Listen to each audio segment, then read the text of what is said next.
Entendes o que estás lendo? O podcast que te leva através das páginas da Bíblia. Livro por livro. Capítulo por capítulo. Uma exposição bíblica emocionante. Aperte os cintos e embarque comigo nesta viagem.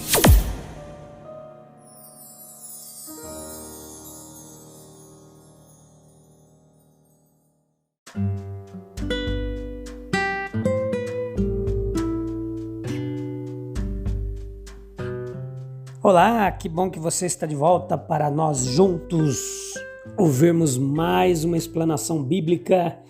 Esse é o podcast Entendes o que estás lendo e eu sou o Fábio.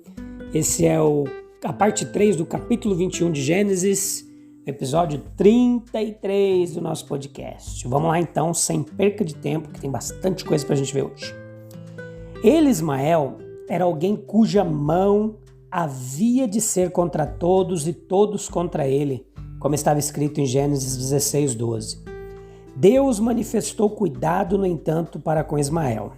Hoje nós vamos falar um pouquinho de Ismael, do encontro de Abraão com Abimeleque, e vamos falar sobre alguns nomes de Deus aqui nesse livro de Gênesis, para despertar sua curiosidade, para você ver como esses nomes revelam o caráter de Deus e o que ele é, e o que ele faz, o que ele é capaz. Então Deus ele ouviu o grito de angústia de Ismael, como havia ouvido o choro de Agar, a sua mãe, nós vimos no episódio anterior. Deus conhecia as necessidades de Ismael. Deus sempre conhece as nossas necessidades, de onde elas vêm e onde nos encontrar. Mesmo no deserto, ele vai ao nosso encontro. Um poço de água é inesperadamente apontado para a mãe de Ismael. Seus olhos foram abertos para ver o seu paradeiro. Portanto, Deus ensina muitas mães a conduzirem seus filhos à fonte de água viva, né? Se quisermos ver o tesouro, nosso entendimento espiritual deve ser avivado, nossos olhos abertos pelo Espírito Santo. Somente quando temos essa visão espiritual e ela é despertada, nós podemos nos alegrar na existência presente, em nossa preservação. Deus preservou Ismael para que ele pudesse conhecê-lo. Ele estava com ele enquanto crescia e concedeu-lhe favor aos olhos dos outros. Deus está sempre procurando, através do seu Espírito Santo, moldar o caráter do pior para o bem. Se tivermos prosperidade e crescermos para exercer influência, devemos lembrar-se sempre que isso vem de Deus. Deus sabia o que ele faria com Ismael. Ismael deveria fundar uma nação. É notável que ele foi um ancestral do mesmo número de tribos que Israel, né? Gênesis 25:16 nos fala isso. Ele também teve 12 filhos. Ele encontrou várias pessoas espalhadas no deserto da Arábia, mas as tribos descendentes dele parecem ter absorvido todas as outras. Que honra ser o fundador de uma casa, de uma dinastia, quanto mais de uma nação. Isso Deus concedeu a Ismael. Ele se tornou um arqueiro, né? Ele teve que aprender a se defender e assegurar para si mesmo, com a ajuda de Deus, uma posição ali naquela sociedade.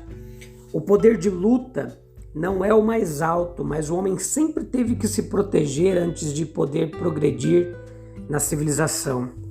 Infelizmente, quando ele se supõe civilizado, muitas vezes se apega ao velho hábito e ainda adora lutar.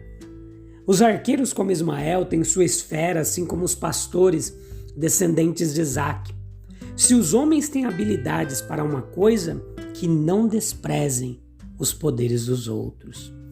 Deus sabia que o sangue quente de uma mãe egípcia corria nas veias de Ismael. Ele encontraria sua esfera mais adequada no deserto. Em vez de se misturar com pastores gentis e de personalidade mais calma, ele teve que habitar entre pessoas ferozes e destreinadas ali do deserto. Ele se tornou um ancestral daqueles que desprezavam a vida na cidade e que eram resistentes e frugais o suficiente para existir onde outros teriam morrido. Então, para Ismael, o deserto, com suas extensas areias escaldadas pelo sol, sua escassa erva, seus poços raros e oásis espalhados, tornou-se um lar adequado. Deus escolheu para ele a sua morada e definiu para ele os limites de sua habitação. Não é melhor que nos deixemos colocar nas mãos de Deus? Ismael, deveria habitar na presença dos seus irmãos, conforme de Gênesis 16:12. Embora ele fosse expulso por Abraão, ele não foi expulso por Deus, ou cortado de todo o intercâmbio com os outros. Em Gênesis 25:6, nós descobrimos que Abraão deu porções aos filhos. E sem dúvida nenhuma, ele deu uma porção também a Ismael, pois o encontramos unindo-se a Isaac no funeral do seu pai Abraão, lá em Gênesis 25, versículo 9, que nós vamos ver mais adiante. Nós vemos o relato desse encontro dos dois. Além disso, ele parece ter mantido sua união com seu irmão, pois sua filha, Basemate, em Gênesis 36:3, diz que ela se casou com Esaú, que era filho de Isaac. Assim, duas famílias na linha da promessa, mas que se separaram. Esaú por sua indiferença e Ismael por sua zombaria, acabaram sendo unidas, né? Então ele teve uma vida mais curta do que Isaac. Ismael morreu aos 130 anos, Isaac aos 180. Né? Evidentemente a vida ativa, inquieta, errante, perigosa era com certeza mais desgastante do que a vida calma e meditativa de Isaac como um pastor ali mais tranquilo, né? Pastor de ovelhas. Então, Isaac foi um ancestral segundo a carne do Messias, né?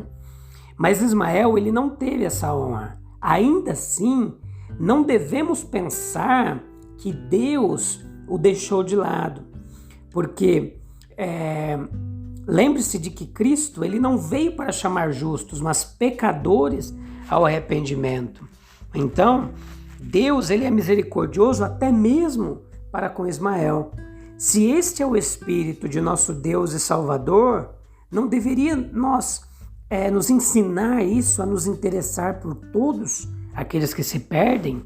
Devemos nos lembrar que não há coração tão depravado ou alguém tão pecador que o amor de Deus em Cristo Jesus não possa iluminar e salvar. Vamos fazer uma nota aqui sobre a aliança entre o patriarca Abraão e o rei filisteu Abimeleque.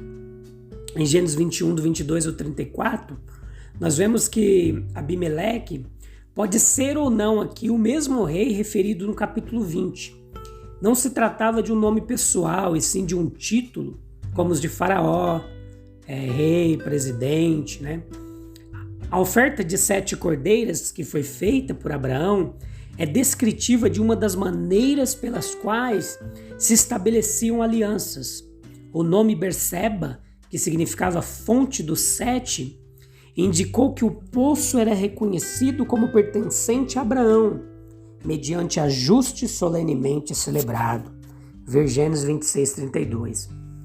Antes da centralização do culto no tabernáculo ou no templo, era costume plantarem-se árvores como memorial, como lembrança, relacionado com certos acontecimentos, muitas vezes religiosos. Abraão fez isso em Berseba e prestou culto ao Deus da eternidade, hebraico El Olam, que é o Deus de eternidade a eternidade, um nome particularmente apropriado quando em conexão com o estabelecimento de uma aliança.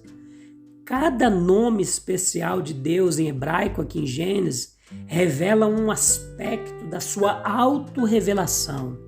Veja comigo alguns desses nomes que revelam características do caráter de Deus e depois nós já iremos encerrar esse episódio.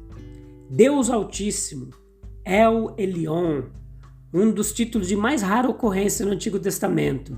A ideia subjacente é de que Deus é o ser supremo, que se encontra acima de todas as divindades locais, equivalente a Altíssimo do Novo Testamento, como em Lucas 1,32. Em honra de sua grande experiência, no capítulo 16, no verso 13, né? Agar deu nome ao poço de Laaroi, a fonte daquele que vive e me vê.